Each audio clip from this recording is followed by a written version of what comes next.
I witnessed a truly horrifying spectacle the other day.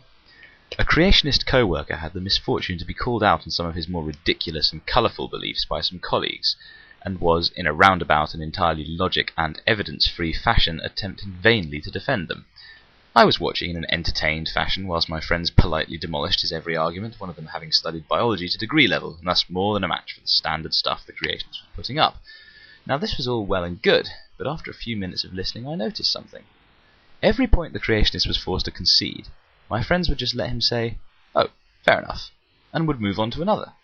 They didn't seem able or willing to remind him that the basis of his assertions had been pulled from under him. The conclusion of the discussion was an agreement to disagree, which was wholly inappropriate because one side had clearly and unambiguously won. Atheists, it's time to up our game. Christianity is on its last legs as an effective intellectual and geopolitical force in the civilized world, and the longer we stand around without sticking in the knife, the longer and more destructive will be its death throes.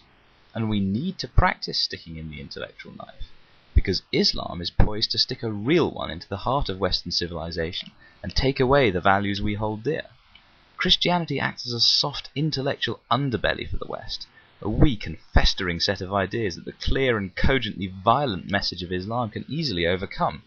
Witness the cringeworthy sight of the Archbishop of Canterbury advocating Muslim Sharia law, or the Prime Minister making a religiously dominated Ramadan greeting to the Muslim community.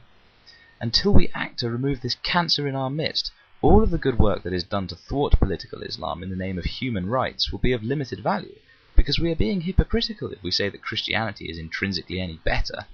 They're both dark age systems of dogma. The only difference is that one has been dragged kicking and screaming by secularists into the 21st century, whereas the other has been co-opted by a cynical cabal of power-mad clerics as a geopolitical tool. We need to get tough on religion, ladies and gentlemen, because we have come so far that it would be madness to drop the noble ideas of secularism now in the name of tolerance. Speak out, get active, and most importantly, don't be afraid to win the argument.